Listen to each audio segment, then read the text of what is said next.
Good afternoon. My name is Gillian Balaban and I am Senior Coordinator Governance Relations at GRI. Welcome to this meeting of the Global Sustainability Standards Board, known by its acronym the GSSB, held on 12 September 2024. This virtual meeting is being hosted from Amsterdam, the Netherlands.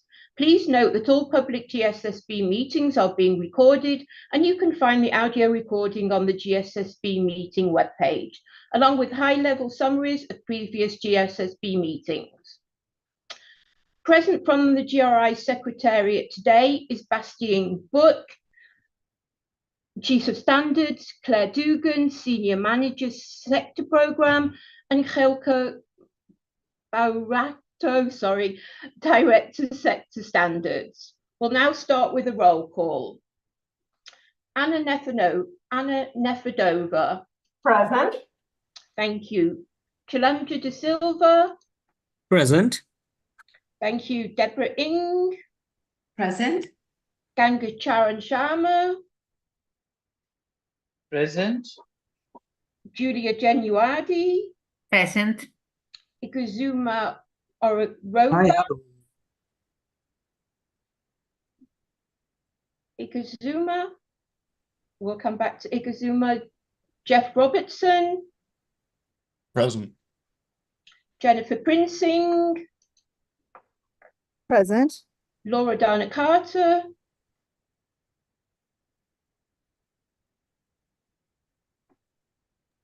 Come back. Sorry, present. Thank you. Peter Colley.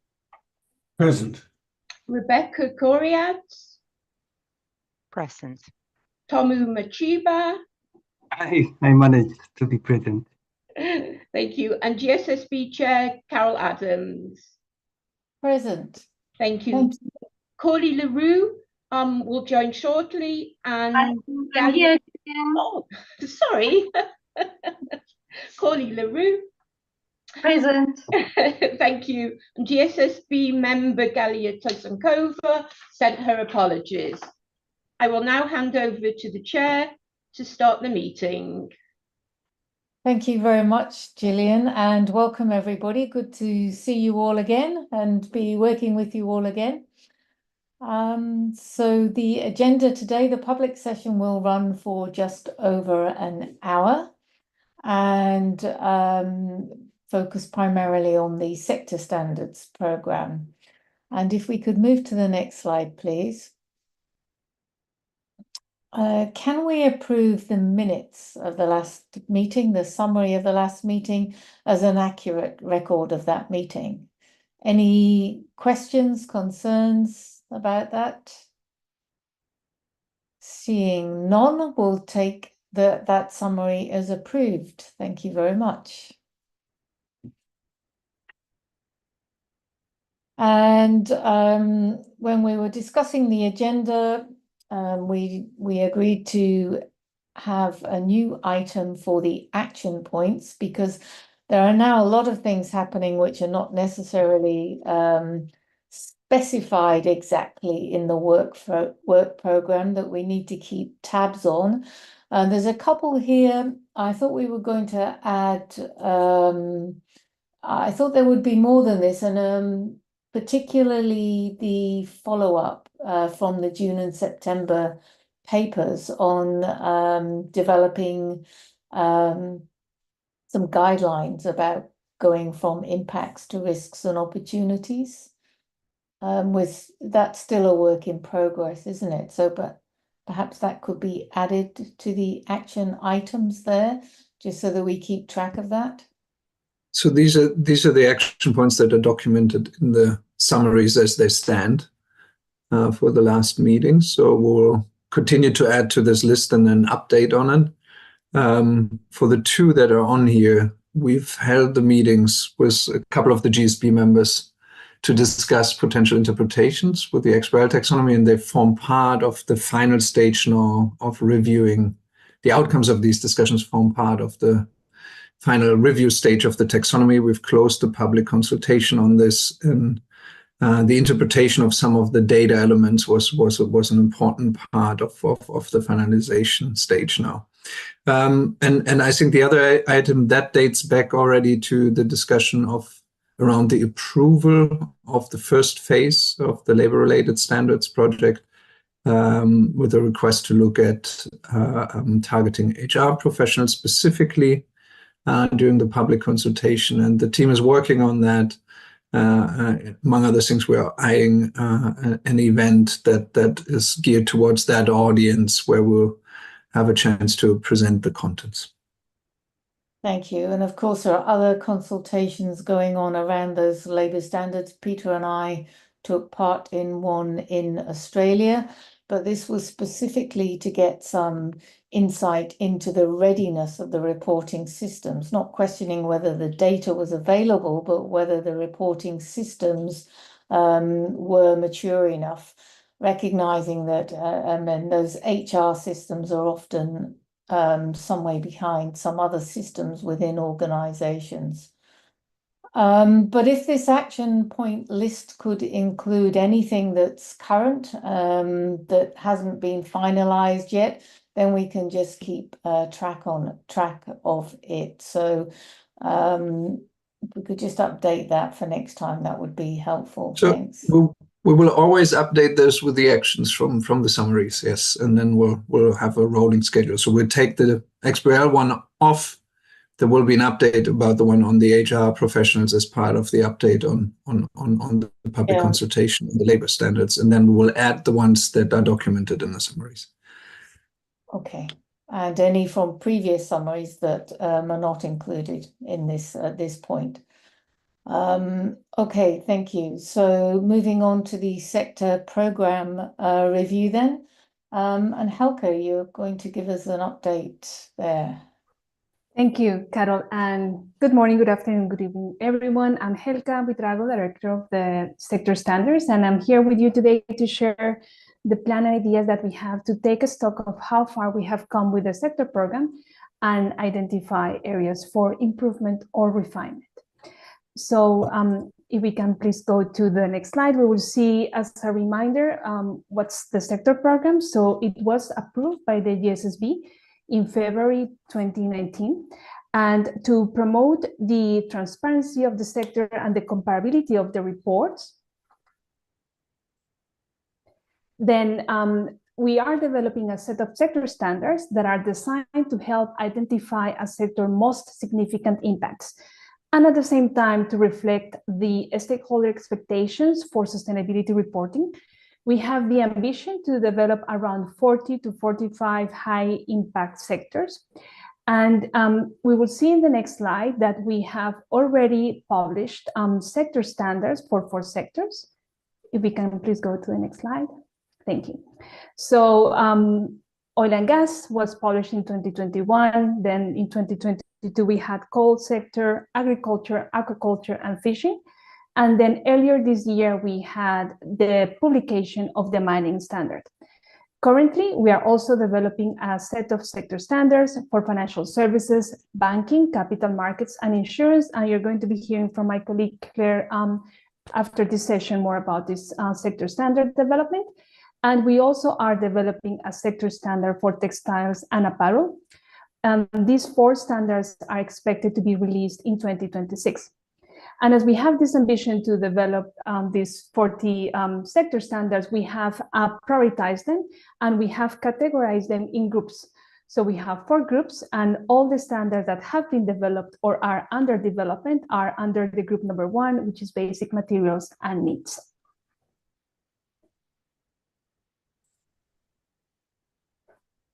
So why we want to have to do this review? If we can please go to the next slide. Thank you. So we know the sector program is a young program. We know that to move the needle in transparency in a sector, you need a mass of organizations that report and that use these reports. Then we also know that the standards have been published between 2021 and this year, and actually the effective date comes like 2 years later. So it's still early days to have a definitive answer about the uptake of the sector standards, but we nevertheless know that we have some information that we have gathered and that we want to be able to feed into, in particular, the development of the GSSB work program for 2026-2028 that will start next year. So we want to take a stock of how far we have come and see and if there are areas of refinement or improvement that we can then move forward as part of the continuous implementation and continuous improvement of the learning of the sector program.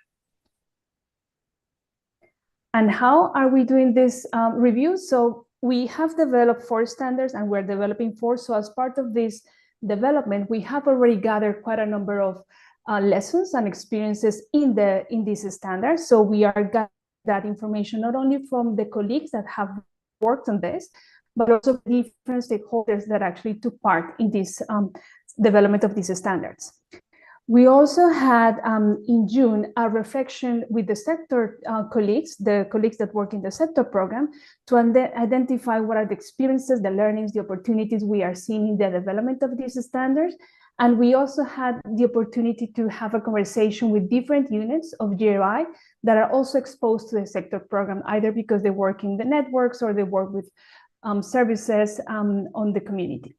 So one of the key outcomes of this day is that we wanted and we needed to understand better what's the use of the sector standard. So this case, the user case. So in particular, to respond to that, we are doing a tailored research piece that has different elements that are outlined in the next slide.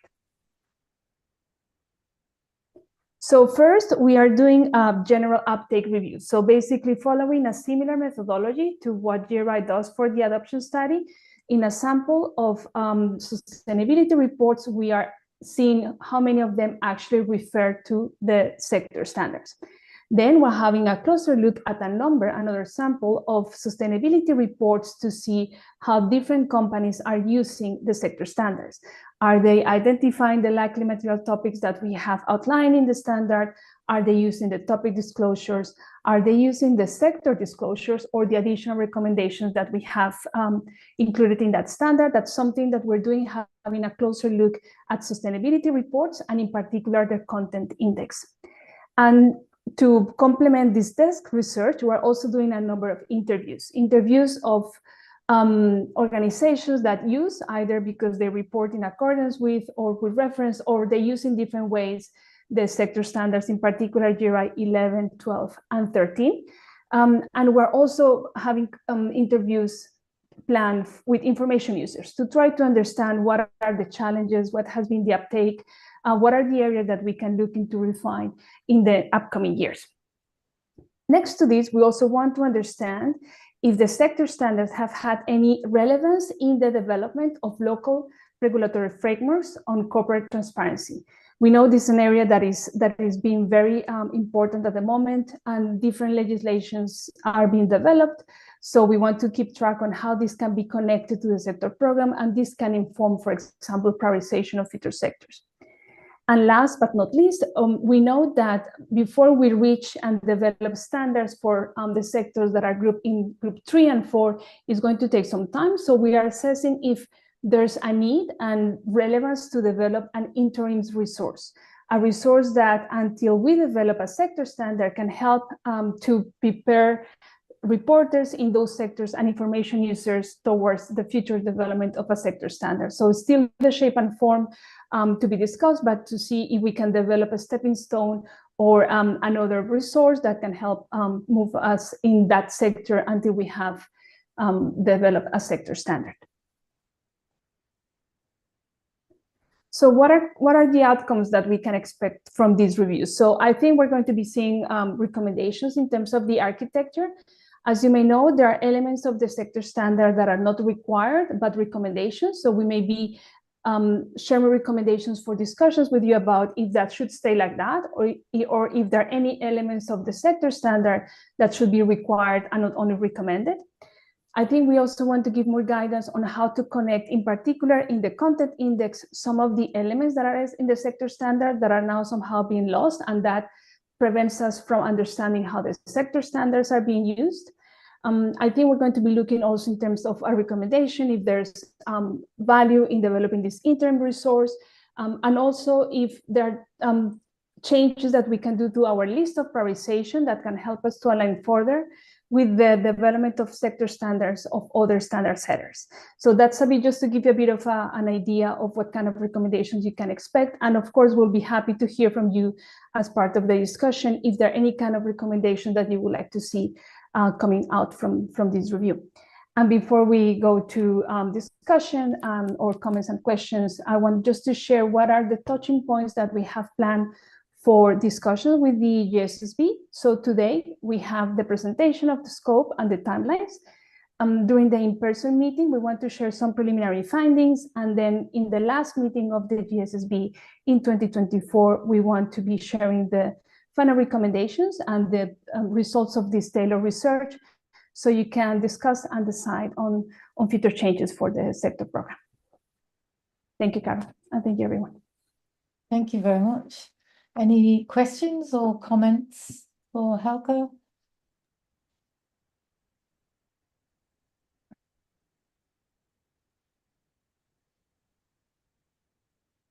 No? Peter has raised his hand and we have Sorry? Yeah, my question was simply, I believe my microphone's on. The question was, how does this work relate to the effort to, the proposed process for streamlining reviews of sector standards to reflect developments in topic standards? Yeah.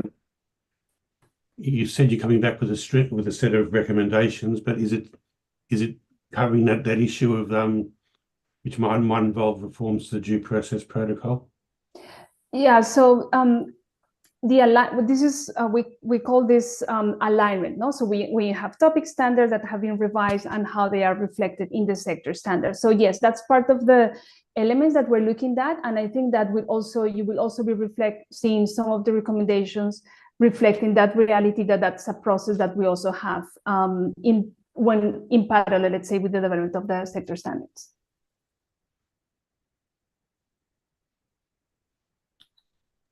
Thank you. Okay, thank you very much, Helga, and I look forward to hearing more about this in due course and hearing the research findings. Thank you. And Carol, this is Jill. I think Chalendra had his hand up. Oh, okay. Thank you for letting me know, because I can't see hands for some reason at the moment. Chalendra, I'm sorry. No worries. Gilka, thank you for that. Just something that has come up when we do consulting work is that we've noticed that some clients have issues or some degree of confusion in understanding how the sector standards sit within the GRI framework. So questions like, do I have to report on all that is in the sector standards, or is the sector standard just directs me to report on the topic standards? I think some degree of a little bit more clarity in what reporters should do might be useful since you're looking at the sector standards as a whole. Yeah, I just want to share that. Thank you. And Tomu, I can see your hand. Hi, hello.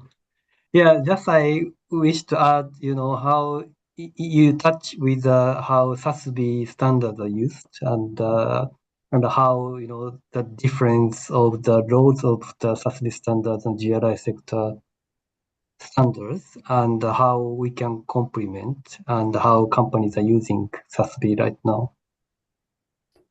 So as part of when we develop the standards, of course, we have a look at the landscape, no? So what's being developed not only by or what is included in the SASB standards, but also other relevant standards. So that is part of the process that we do. But as part of this review, we are looking into the agendas of other standard setters and trying to see if there are any other synergies we can build for alignment. So does that answer your question? And Igazuma. Thank you. I just wanted to follow up on the comment that Chalendra made about. We can't hear you. Can you hear me now? Yes. Oh, sorry. I was following up on the comment that Chilendra made about how sometimes clients wonder how they report on the sector standards. And I was wondering if the content indexing that is done after the entire reporting process when a company reports in accordance, is there a consideration for GRI to indicate that a particular report has adopted a sector standard? I mean, is that something that can be considered? Because it's important to encourage companies to look at standards that particularly target their sector. But how does this show in the content index? Yes.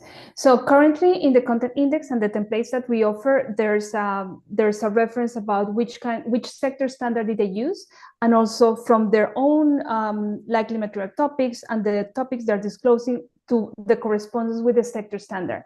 Having a look at these content indexes, we have identified that it can be improved. So that's also some of the recommendations that we will be putting forward for us, let's say, for the implementation of the content indexes.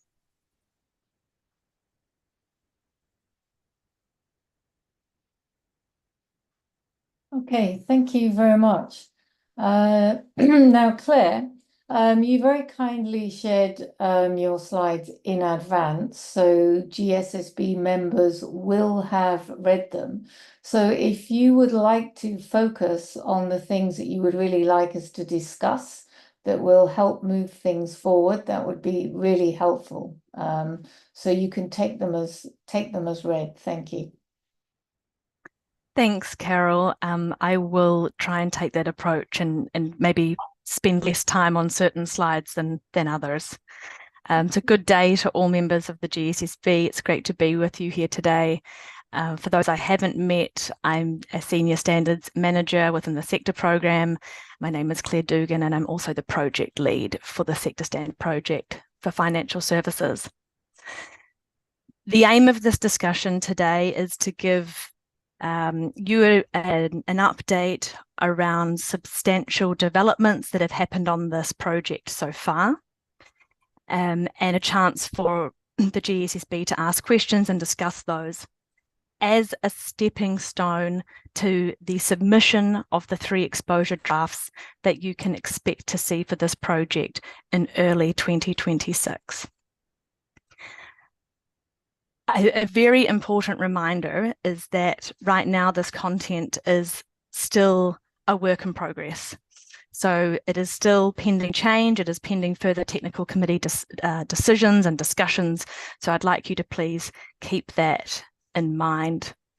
There's also quite some detail to get through. So what I would probably suggest is that I'll pause for questions at various moments throughout the discussion and take questions like that, if that's okay with you, Carol. Great. Next slide, please, Jill. So very quickly to recap, as a reminder, it's a portfolio project and it will develop 3 sector standards for banking, capital markets, and insurance. Next slide, please, Jill. On this slide, you can just see a reminder of the proposed scope of the 3 sector standards, and this remains unchanged from the project proposal that was approved by the GSSB in February 2023. So no changes there to date. Next slide, please. Here, just an overview of the 40 sector experts that we have engaged in this project, and these are the organisations that they work for. Those 40 sector experts are split across the 3 sectors, so we have around 13 members per sector technical committee. And a unique aspect of this project is that those 3 technical committees are also collaborating at various points through a cross-sector exchange about the common impacts among these 3 sectors. The next slide just gives an overview of the peer reviewers that have been engaged already on this project at 2 key milestones. Firstly, within the scoping of likely material topics that the technical committees undertook, their initial list was then shared for feedback with these peer reviewers. And at a second milestone, we provided the peer reviewers with selected likely material topics, both the topic descriptions as well as the drafted disclosures for further feedback. Next slide, please. Very quickly to mention the collaboration that we're undertaking with other standard setters on this project. Simultaneously, EFRAG is developing similar sector standards at the moment, and we are holding regular meetings with the corresponding colleagues at EFRAG to share working content in the spirit of collaboration and alignment. As of their recent update, the ISSB have not prioritised these sectors for enhancements over the next 2 years. So there is less communication happening on that front.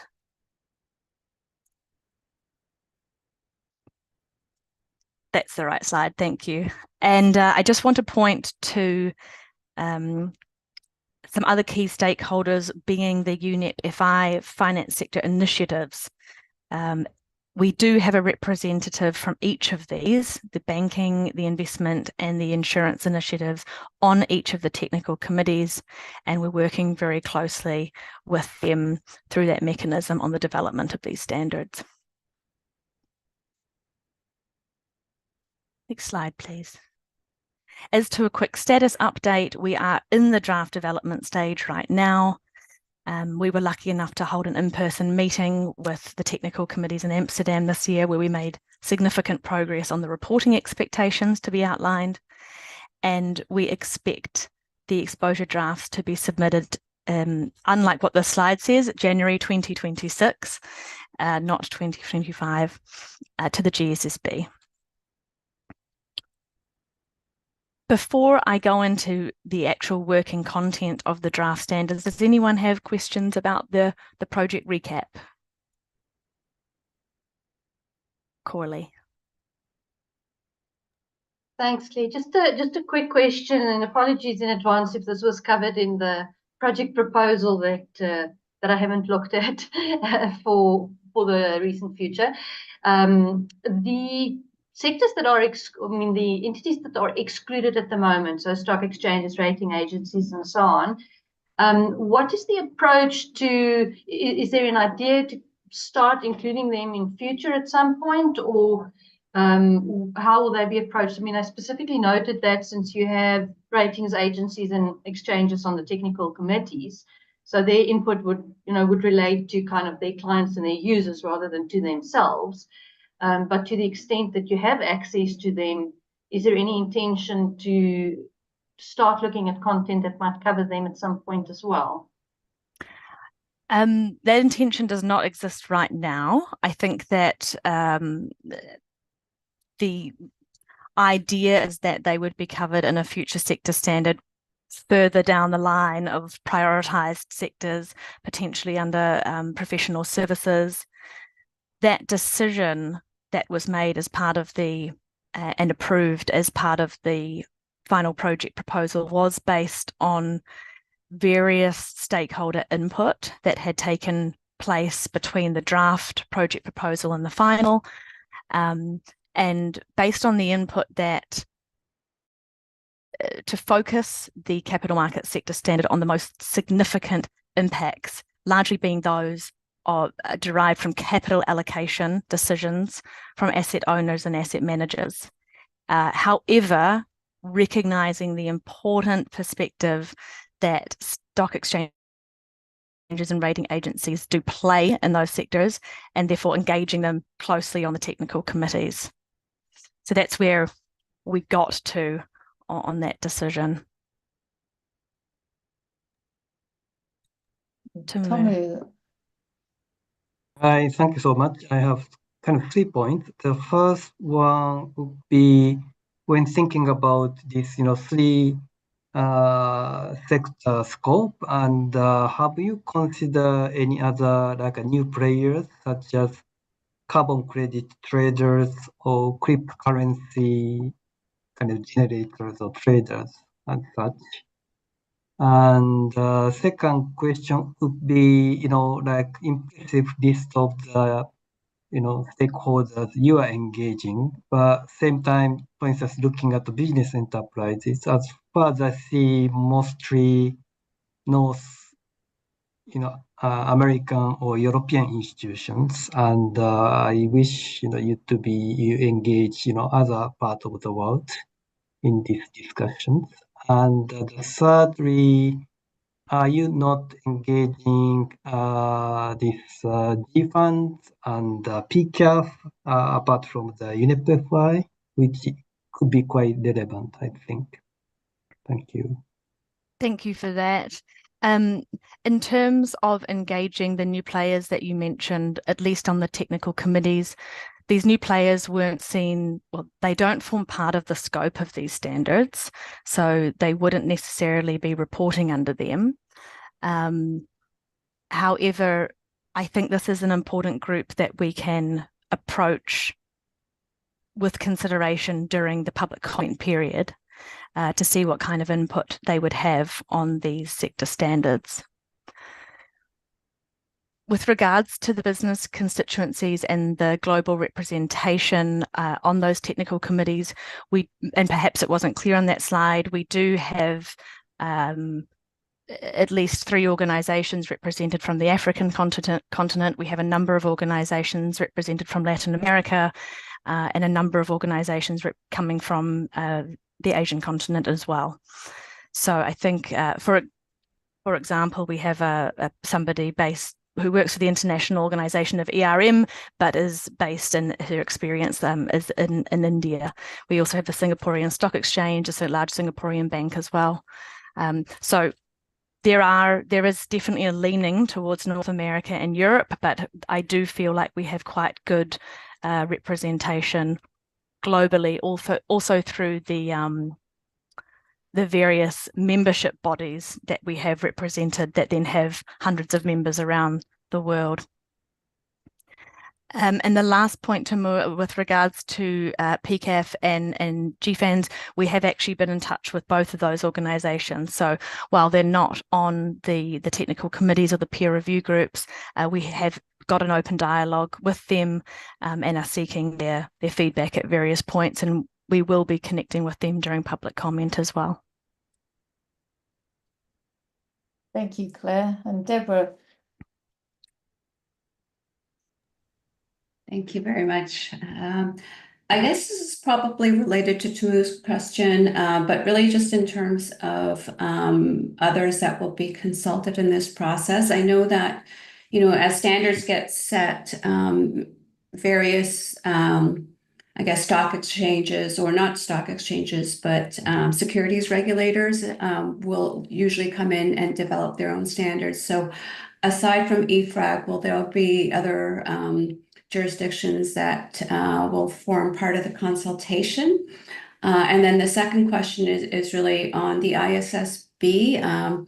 If they do not plan to cover the financial sector over the next couple of years and they cover it later, I guess the question is, are they aware that the GRI is starting on this project? And I guess, will there be any interaction with them as this proceeds? Thank you, Deborah. With regards to your first question, I think there is a couple of channels through which we can do this quite well. On our peer review group, we have the IFC's Sustainable Banking and Finance Network, which is a network of, I believe, over 70 financial regulators from around the world. 3 of their members are actually represented on the technical committees: the Moroccan Capital Markets Authority, the Georgian Central Reserve Bank, and the South African Insurance Regulator. However, the secretariat of that network also sits as a peer reviewer, and we hope to collaborate with them as to reach the wider network throughout the public comment period. So that is one channel. And I think the other one that we've identified internally is to work very closely with our policy team, who is in touch with these various regulatory bodies, securities commissions and so forth around the world, to also help seek that necessary input during the public comment period.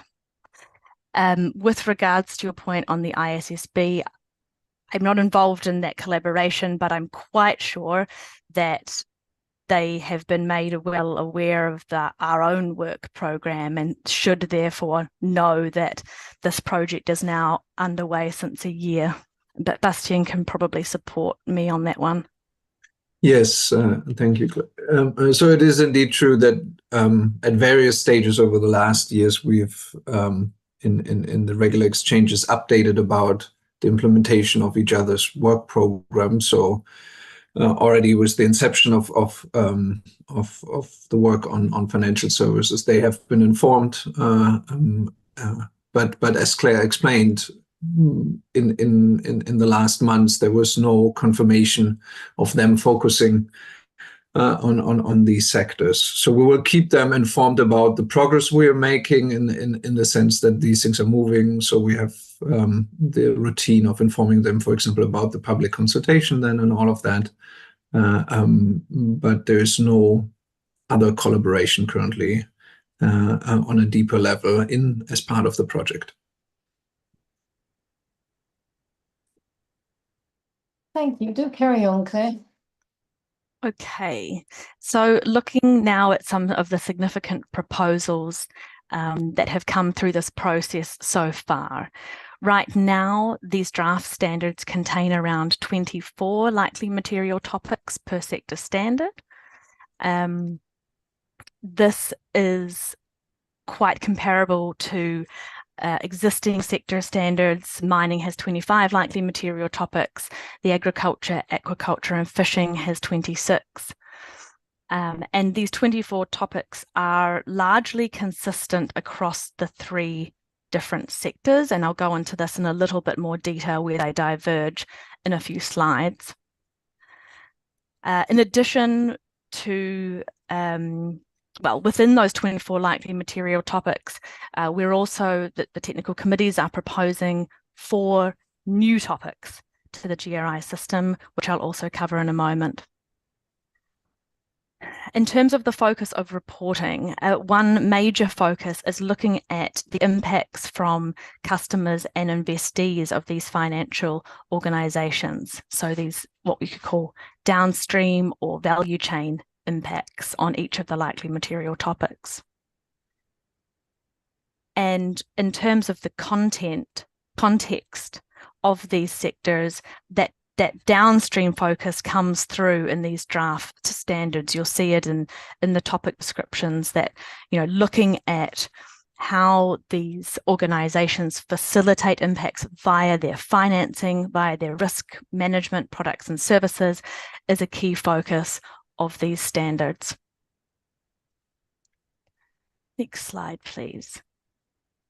Here you can see an overview of the working list of likely material topics.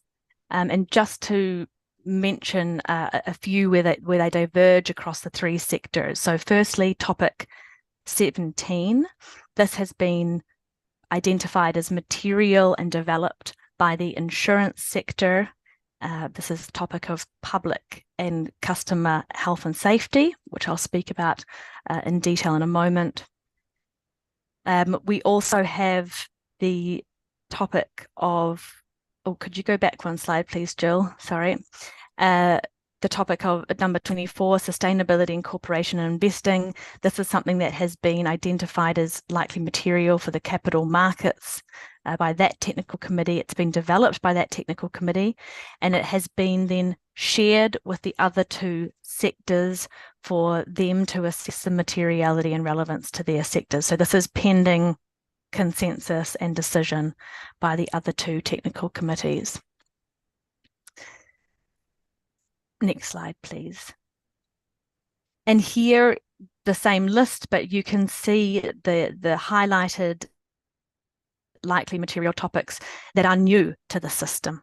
So firstly, topic 6 of financial health and inclusion, topic 17, which I just mentioned, this is new to the GRI system.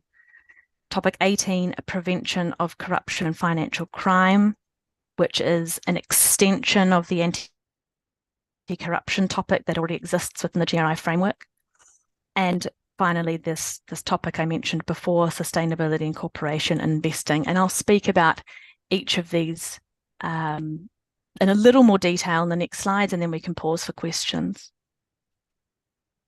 So firstly, this topic of financial health and inclusion. This is looking at the impacts on financial health and inclusion through the access to affordable and suitable products and services. And also looks specifically at the kinds of customer groups that organizations are focusing on, these groups that are typically excluded, that may be groups in low income areas and rural areas, for example. The draft reporting on this seeks information about an organization's financial health and inclusion initiatives, which customer groups they're actually targeting for these initiatives. And then there are a few very sector specific angles on the different sector standards. So for example, the topic of de-risking within the banking sector or claims handling within the insurance sector. On the next topic of public and customer health and safety, which is sitting with the insurance sector standard only, this is looking at how organizations can support risk reduction by incentivizing healthy and safe customer behaviors, and also disaster risk reduction through the collaboration with governments and local communities. So the reporting is seeking information as to how insurers use that risk expertise beyond their core business to support improved public and customer health and safety.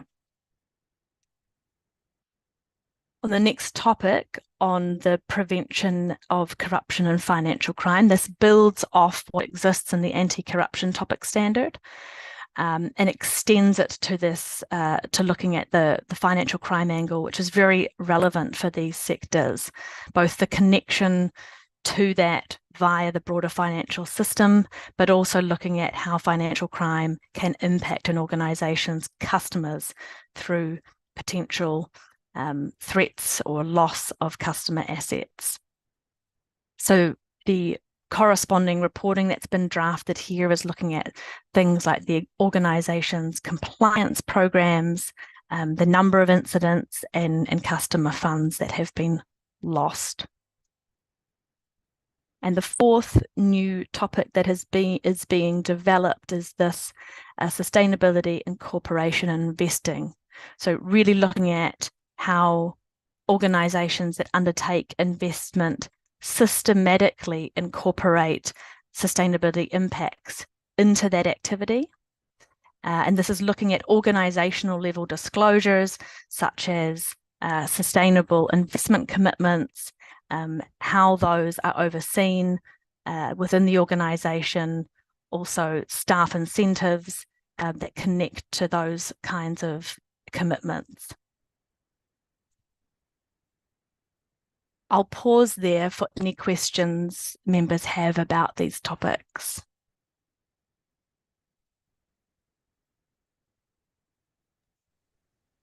Does that... Oh, sorry, there's other hands. Igazuma. Well, yes, thank you for that, Claire. I just had a few questions around if this would be considered within the scope of financial health and inclusion. Perhaps if you can just go back. I had a look at what mobile money use was around the world, and just to see if it was a regional need that was specific to sub-Saharan Africa. But I see that mobile money still is used in other regions, particularly in East Asia, still significant use of mobile money. So, I mean, would you consider including this because there are concerns on the growth of the use of mobile money in sub-Saharan Africa here. There's about 46% to 51% of the population utilize these services, immigrants to countries and micro and small medium enterprises. So there are these concerns around ensuring integrity, privacy and security, addressing infrastructure, especially as it pertains to the technology facilitators of mobile money. But I see that they were not engaged, but perhaps not part of the scope. But I think it's important to also look at the downstream impact of telcos and other PSBs that are involved in mobile money if financial inclusion is really what we want these institutions to report on.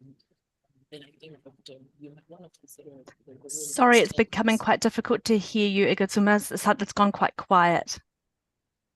If you could put your, yeah. Right. Okay. Thank So I you. was speaking about telcos, Yeah. telcos and PSBs that facilitate mobile money because I think it's very integral to highlight the role of mobile money in financial health and inclusion. They aren't part of your engagement of stakeholders, but when you talk about the disclosures of FHI initiatives targeted at customer groups, will those customer groups include telcos and PSBs, or would they just be the users? That's, yeah, very good question. In terms of the point about mobile money, we do in the scoping and the framing of the topic on financial health and inclusion look at the different channels by which financial organizations are providing their services to these targeted customer groups. And that could include various digital means, including things like mobile money. The other angle that I think is relevant to what you've mentioned is looking at how an organization's initiatives consider their distribution partners in ensuring better financial health and inclusion outcomes for their targeted groups. So whether that is telco companies, whether that is third-party agents selling the products, how are they ensuring that those distribution partners are informed about the initiatives, trained on those initiatives to achieve the desired outcomes? So I think that we have covered that on at a quite a, hopefully in a way that applies to many areas of the world and many different kinds of distribution partners. What I do take on board, particularly looking towards public comment, that could be a group that may need some additional reach out to ensure that we're getting their input on these standards.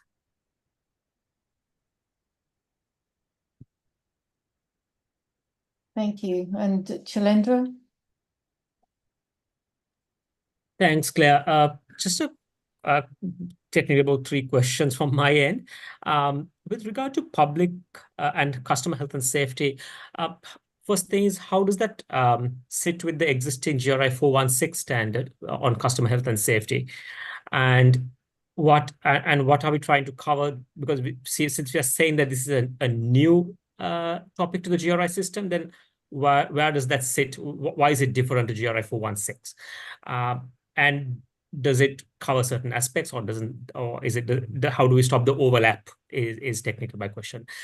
Number 2 is that public customer health and safety, you only said is for insurance, but I think especially in this part of the world, we have instances where, say, fire safety within a branch of a bank is an area to be looked at. And I'm thinking public customer health and safety can extend even to the banking sphere as well, especially retail banking.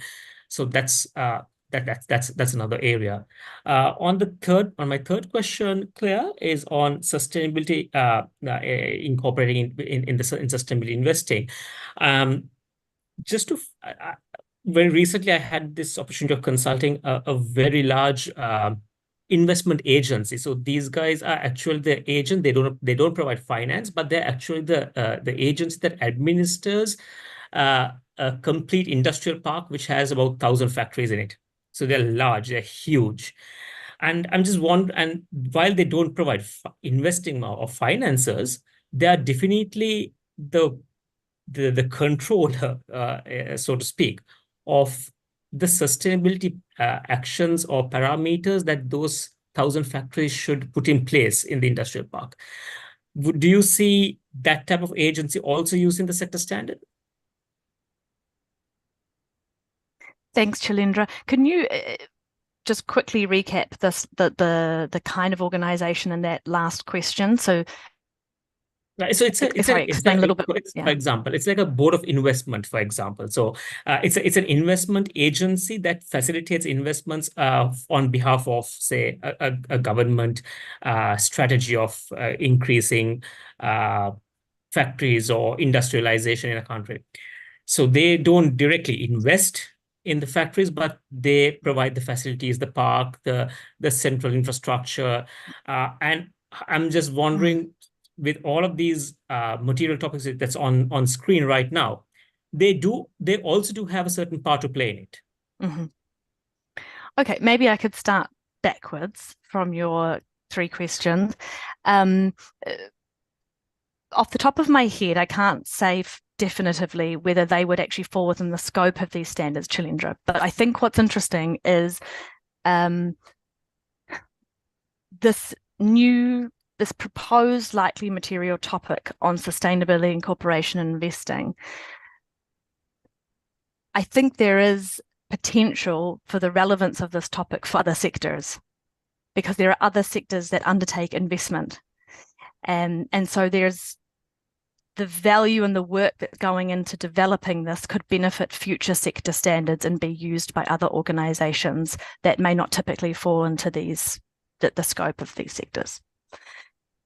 Right, and your next question was around public and customer health and safety, the relevance to the banking sector. This is a conversation that's actually taking place at the moment as to whether the Banking Technical Committee as well as the Capital Markets Technical Committee see this as being likely material for their sectors.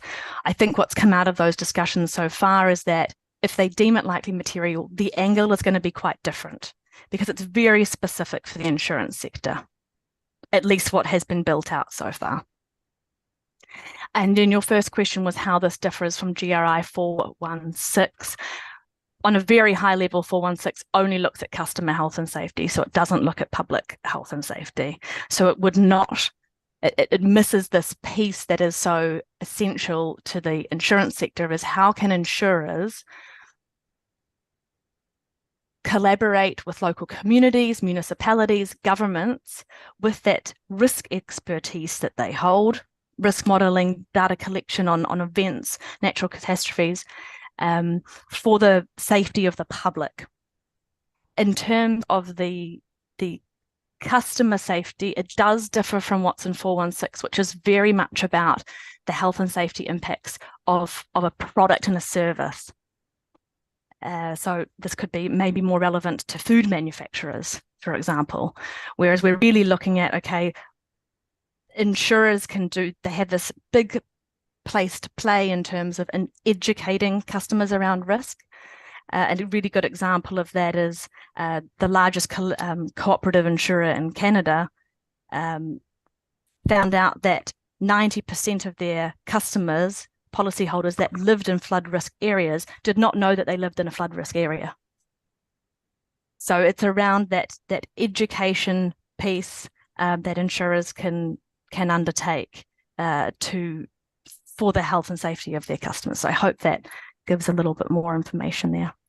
So, Klaus, I'm just thinking that the banking sector, for example, might be better off using GRI 416, while the insurance probably is better off using this particular standard. Is that the kind of idea of the standards division? It's still pending further conversations at the technical committee level. Yeah, just link to that while you're on that slide, Claire, and I'll then go to Corley. On that third row, So is that looking at, for example, how banks make lending decisions, what social and environmental impacts they would consider in making a lending decision? Sorry, on the third row of which piece, Carol? That slide that you've got there now, the bottom row, oh, sorry, that's the wrong one. I'm looking at a different slide. This one. No, I've got, it's sustainability incorporation in investing that I was looking at. Okay. I think one, it's yeah. on this one. Yeah, that one.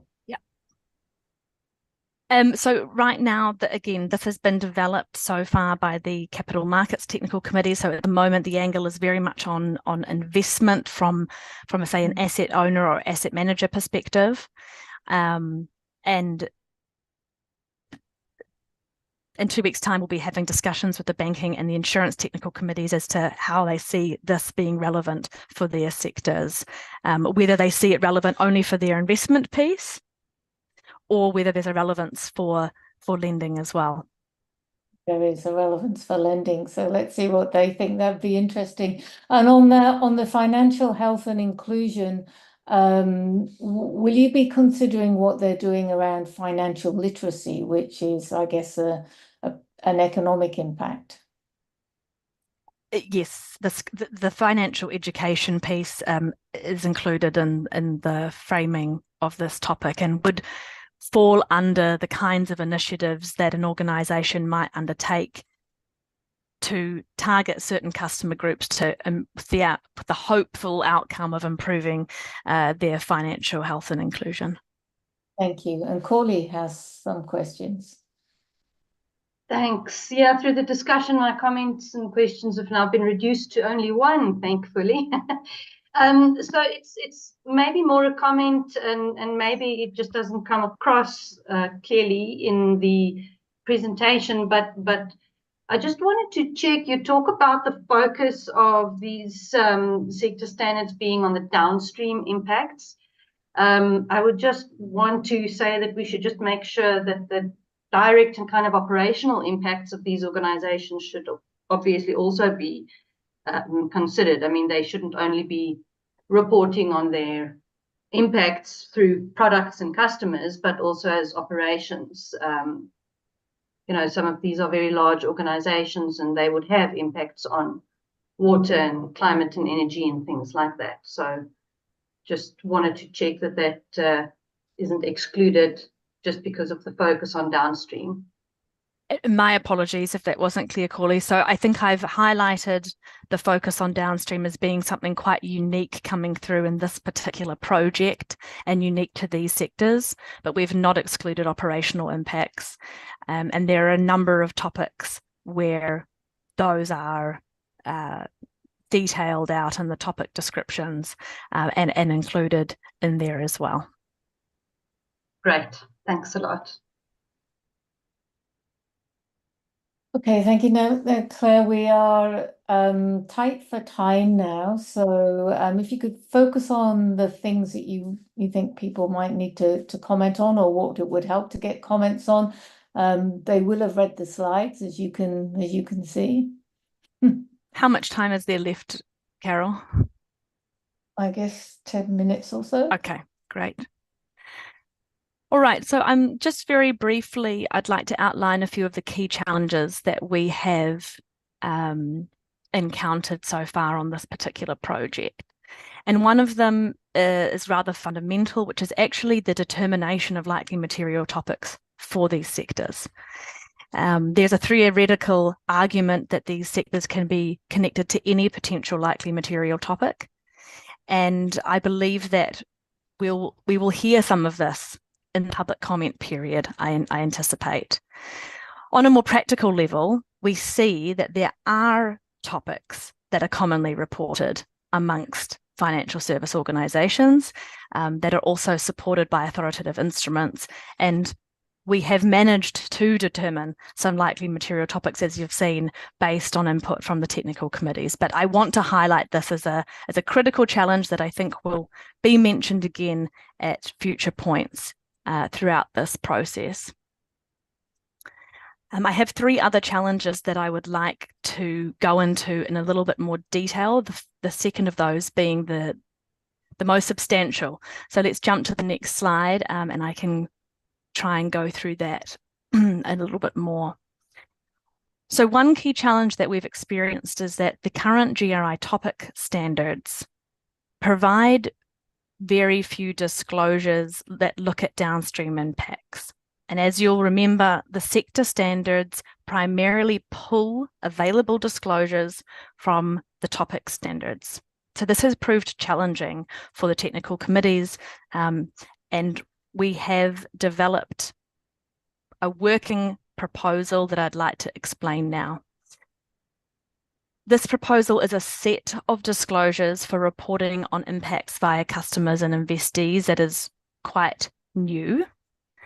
And it reflects the fact that organisations in these sectors, they have large and complex portfolios that connect them to all kinds of impacts spanning sectors and locations. And understanding how financial service organisations actually go about identifying, assessing and managing those impacts via their customers and investees is a critical transparency expectation of the sector, and is outlined in authoritative instruments like the OECD due diligence guidance for these sectors. So we are developing a set of disclosures that organisations can use to report this, as well as reporting how they manage those impacts specifically through client engagement and investee stewardship, so something very specific to these sectors.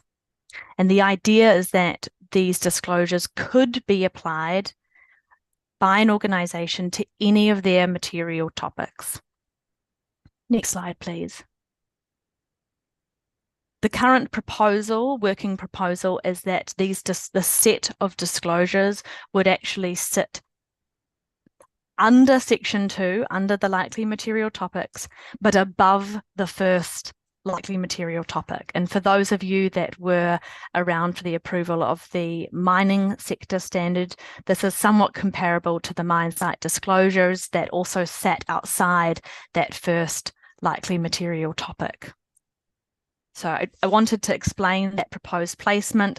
Again, this is pending, subject to change until the submission of the exposure drafts.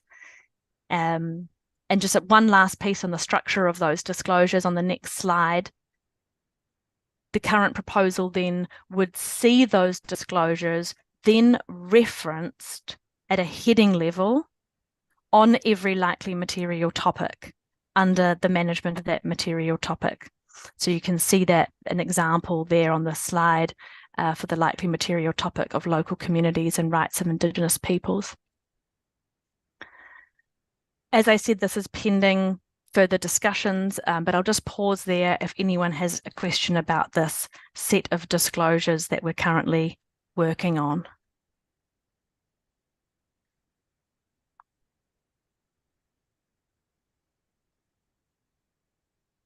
Seeing none, I'll proceed. Yes, sorry, this is Deborah. Maybe just a question trying to wrap my head around this. As a financial institution, I guess we have investees, which are companies that we invest in.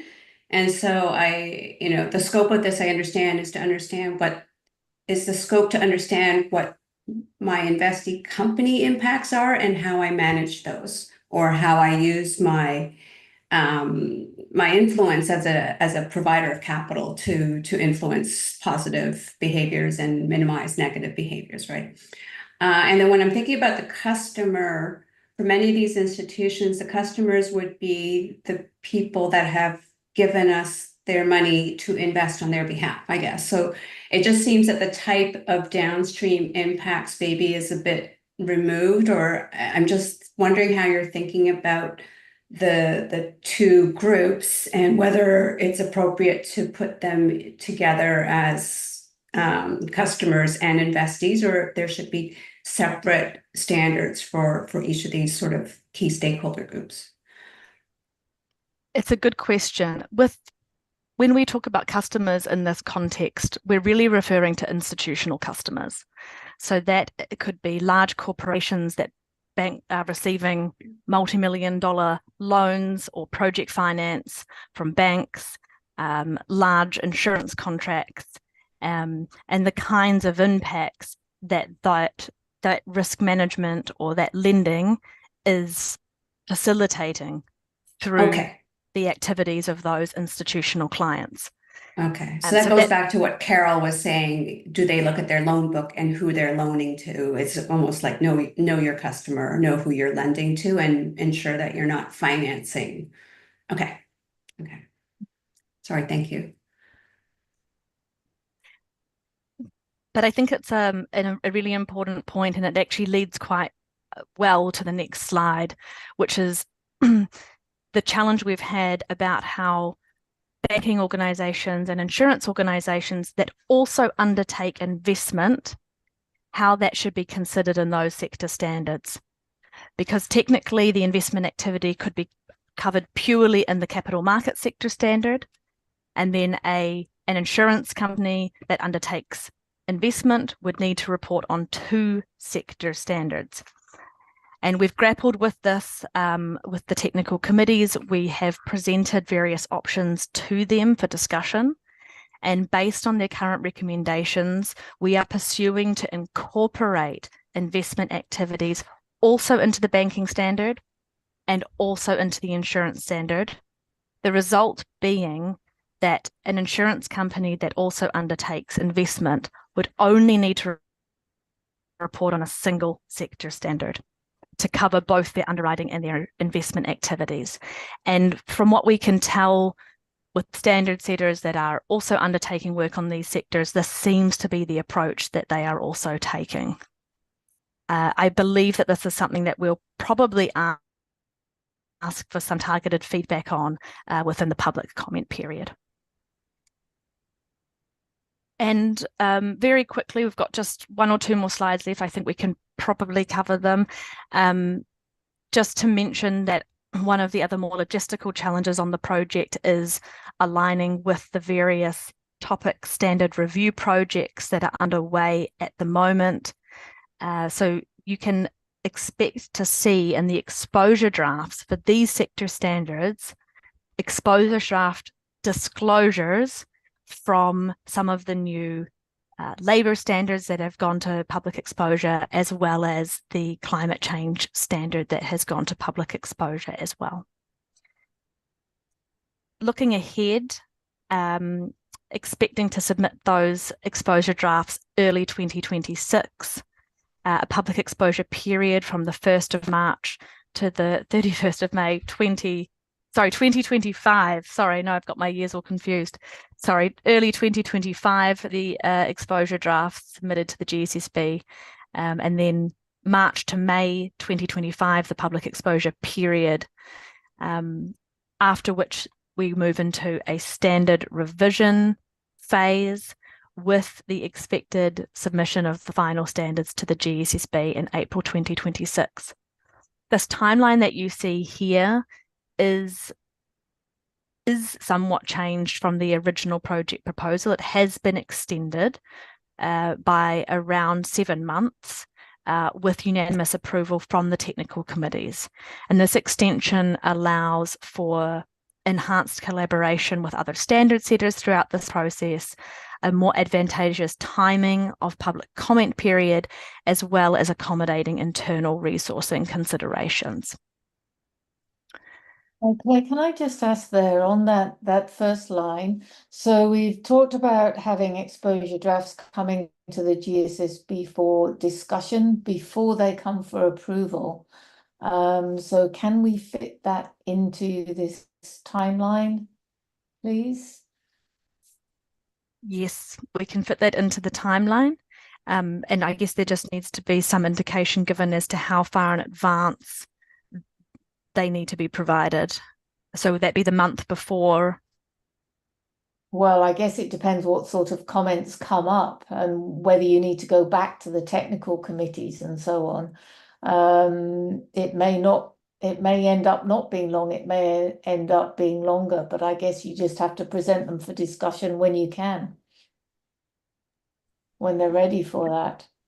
And then we'll Okay. see what happens. So we always have the opportunity to go back, and I think this timeline allows us to share the draft well in advance of an approval moment.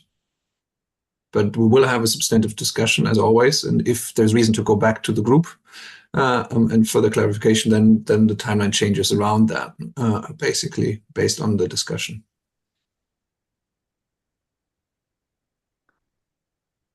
Thank you. We'll talk about that within the sector team in more detail with regards to the planning, Carol. Yeah, thank you. So is that the end, Claire? Almost. One more moment. Just a reminder that there are many people beyond myself involved in the development of these standards. So you can see the project team here. Just a brief update that I will be on maternity leave from October to early September next year. So you'll be hearing from other members of the team in these updates, potentially as well from Helke, the head of the sector program, who will be overseeing the project at a high level. So the last slide just gives a chance for any further questions and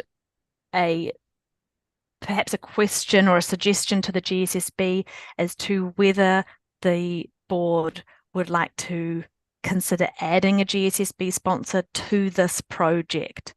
This has not typically been done for sector standard projects, while it's more common practice for topic standard projects. But as you've seen today, there's quite a bit that's being developed here, and it could be very beneficial to have a member or members that can speak to these standards in greater detail, both when it comes to the approval moments, but then also looking ahead to public comment and public engagement. These are really important sector standards and also complex. From the discussions that we've had today and your presentation, it's clear they are quite complex. So if anybody is interested in being a sponsor for these for these sector standards, please do let us know. We do have some people in the investment institutions sector group who may be interested, but we'll let them think about that and come forward if they are interested. Thank you. Thank you very much, Claire. That was a great presentation on a complex situation with 3 different things running alongside each other and large technical committees. So thank you very much for all that work to you and the team. Thank you. And if we could move on, please. Is there any other business for the public session? Nope. Okay, so if we could close the public session, please. Thank you.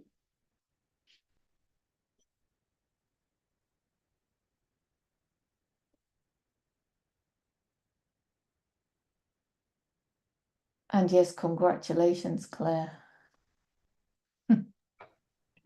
We're just having a little issue ending it, but I will let you know as soon as we've finished YouTube.